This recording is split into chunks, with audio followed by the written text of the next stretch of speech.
Today we're setting up our own immersed aquatic plant farm. I've done this before, but not the way I've wanted to do it. And today we're setting it up properly. It'll be more organized and I'll be able to take care of it much easier, because before I had to like climb up this entire place, and yeah, I have videos on that. If you want to check it out, you can watch them up here. Last week I did some maintenance and trimming of these two tanks behind me, and today we're going to be taking those trimmings, the plant trimmings, and planting them outside and trying to grow them immersed. I think it's gonna go well. I know Rhotallas do really well outdoors. It'll be nice to see how they do, especially now since it's warm outside. Now since it's summer and it's warm out, we're going to be doing this project outside. I'm still not sure what I'm going to do when it gets cold during the winter. I might have to take these into the fish room, or I might have to build a little greenhouse. For now, I just want to get some plants growing in their immersed state. So I've got these containers. These are containers I bought at the dollar store,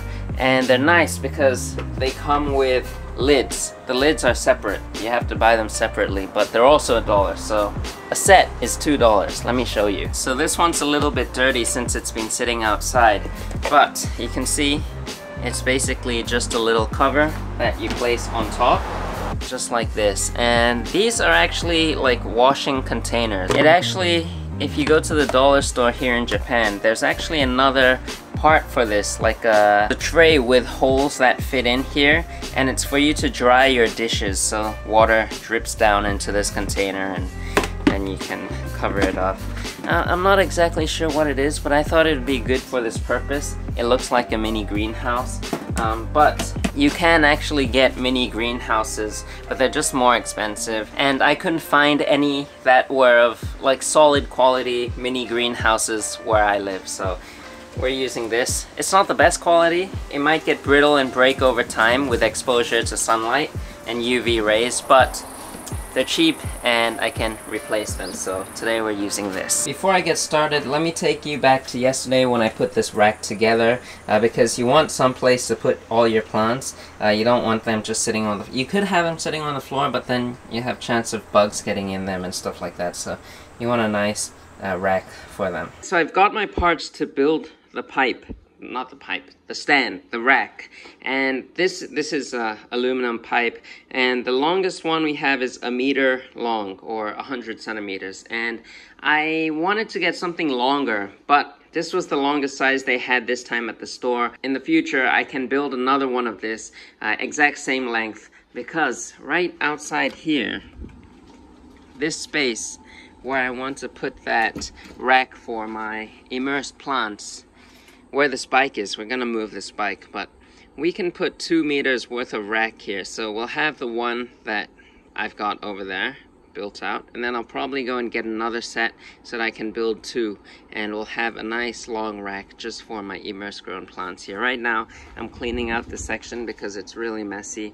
At first I was thinking of putting the rack over here, but then I'd have to move this giant rock out of the way, and this thing is really heavy. It's a massive rock, and yeah, it's gonna suck to move that alone, but yeah, so I'm gonna go ahead and build out this rack. Okay, so we've got some good news, bad news, and not bad news. So we'll start with the good news. The good news is that everything is coming together, looking really nice. The bad news is that I didn't buy enough parts. This thing is connected by little connectors here, so you can see it goes into the aluminum pipe and it connects onto the legs, so that's how it works. I only bought 8 of those. I didn't calculate correct. I need 8 more for the second row because this is going to be 2 tiers, 2 levels. The so-so news, the not too bad news is that so I can actually fit 4 on this thing right here. Look at that. And it's not stable right now because we don't have the legs on yet, and the floor in here isn't really leveled. So you can see we can fit 4. We'll fit 4 more on the bottom shelf, which you can't see right now, but I don't know if I like this. Let me know in the comments below. Do you like it sitting like this? Or should I put like 2 more extra pipes here so that it can sit on top? Sure. So I'm back with the parts. I decided not to buy more of these for the cross brace or whatever it's called. I was actually thinking of getting more so that I can sit them here, but I was looking at the book. This is the brand. It's 𝗲𝘾𝘀𝗀. Not sponsored by them or anything. It's just the brand that was being sold at the home center. But this right here, this is what caught my eye. So this is what I'm talking about. You can see they're using it to hold flower pots, and they've got those side braces so that you can put stuff on it. So I was thinking of doing that, but then I saw the picture next to it, and you can see this row of this rack system here. To hold all these logs in place, they've just got a plank that goes from one end all the way across the other end, so you can hold all this wood. So I was looking at those two pictures, and I thought I could save money instead of doing this. If I wanted to raise these up, I can just put a plank of wood, something like this. Maybe I could have 2 of these 1x4s just sitting on top here, or I could just cut out a piece of plywood and cut out a rectangular shape so that I can put these on top. But for now, I just want to try it like this, test it out, see how well this holds, because it's like a pretty perfect fit right now. Look at how well this thing fits. So yeah, for now, I'm just gonna go this way, and if I don't like this, if I find it's too wobbly or too weak, I'm afraid it might like slip out, then we'll raise it up. But I don't know, let me know which one you prefer in the comments below. I'd be interested to see. Alright, for the soil mixture, we'll be using potting soil. This is just the cheapest stuff at the home center. For this big bag, it's about $3–4. So regular potting soil, as well as some akadama soil. And you really don't need the akadama soil. I'm just doing it because some other guy in Japan is doing it this way with these two mixtures, so I'm just like copying him. So those are the only 2 things you need. If you want, you can use aqua soil, but aqua soil is a little bit expensive, so don't really want to be using that on this when you can use aqua soil to grow plants inside the aquarium. I've already got a bag of akadama soil that's been opened, so we're going to pour some of this in. And I don't do any measuring. I don't do anything like 3 parts potting soil to 2 parts akadama soil. I just randomly mix and just just try to feel what's best for your plants. I guess we'll just use the hands today.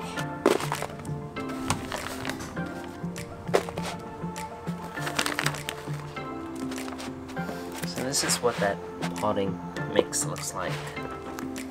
We use this soil for all our garden plants like the hibiscus, pothos, and my philodendron plant that I'm in love with. I got the philodendron plant at a dollar store, and it's grown so much. You want to give this thing a good mix. I'm not really sure what the purpose of the akadama soil is. Probably enough for this. And we'll do that a few more times.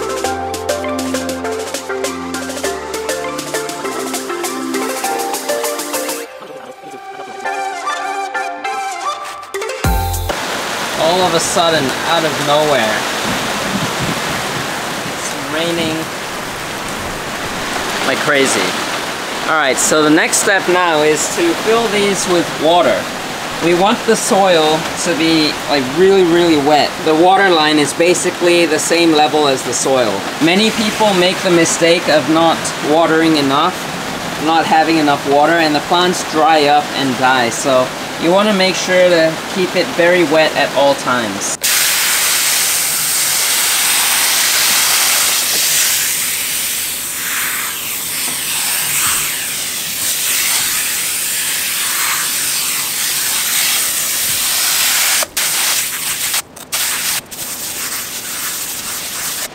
So you can see there's like still little puddles of water where it's lower, and you want that. You want to have some water showing there. Not too much, because if you have too much then you'll have chance of mosquito reproducing and having larvae, and you don't really want that. So just enough water to keep the plants happy. And it just stopped raining, which is amazing. That rain was so fast and so heavy. I should have just left those containers outside and the rain would probably water it enough. But I wasn't even thinking. At least the good thing is that my rice fish, who are currently hiding, got a nice water change. Let's see if we can bring any out. Oh, there they are. Can you see them?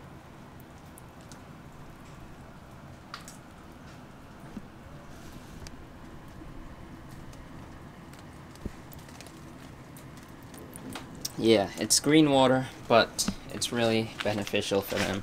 And also our goldfish. You can see how overgrown it is, but I'm slowly making my way through this garden. The goldfish are in there.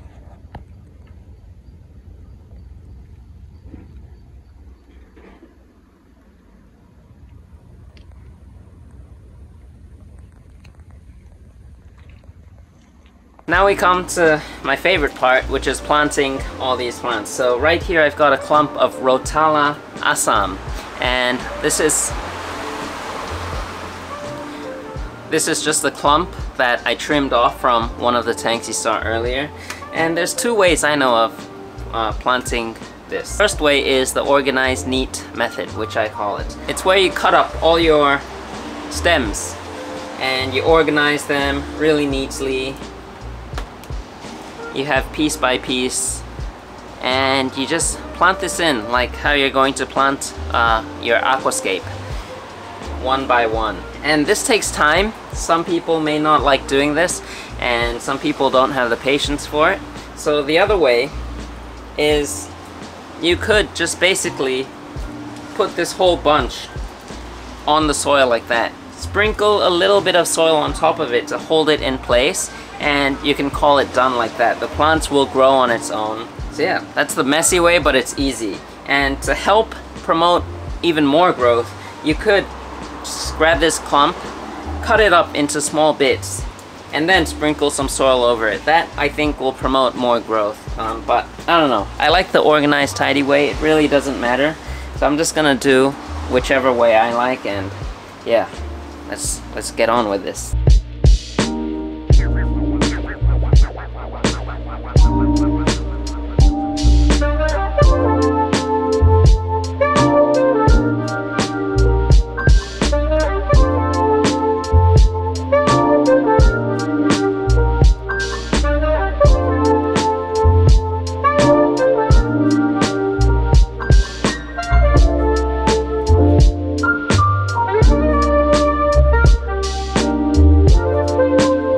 So there's our Emersed Aquatic plant farm. I know it doesn't look like much right now. I've only got 7 set up and not that many plants in them, but soon we'll be getting more set up. I hope to create another one more of this rack, and we'll put it side by side so we can have our plant farm right here.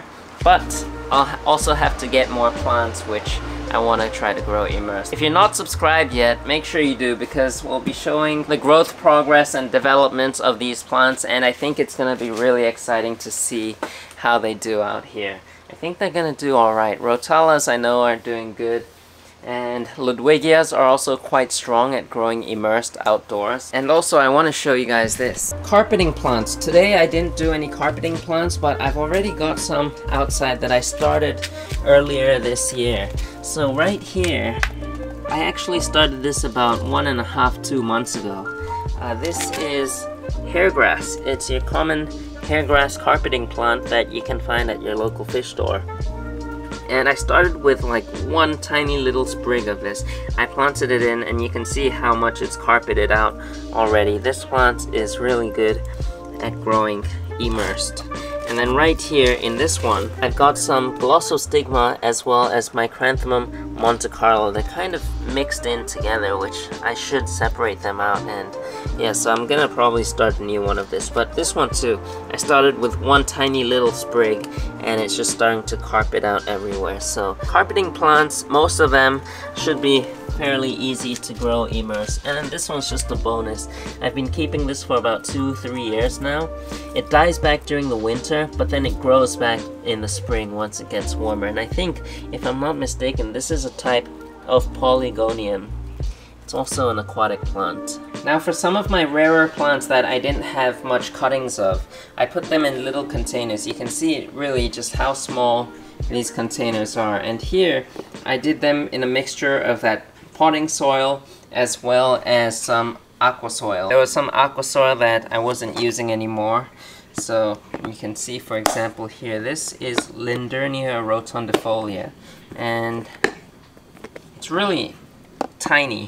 Like, I didn't have a very good stock of this, so there's just some right there, and these will grow, they should grow quite well. This was given to me by a friend. When he gave it to me, there were only like 2 or 3 stems in here, but now it's grown so much. This is 𝗯𝘂𝘀𝗶𝗲𝘀𝗀 mini butterfly, and yeah, I want to put this in a bigger setup so that it can grow even more. But this is just in a plastic little cup, and I asked him what cup this was, and he said he got it from the convenience store when he bought like a little dessert or something like that. Alright, here's 𝗲𝗾𝗀𝗀𝘀𝗀𝘀 red. This one too, I didn't have that nice selection of, so I just put them in here and hopefully they'll grow okay. This one here is one that I really want to grow.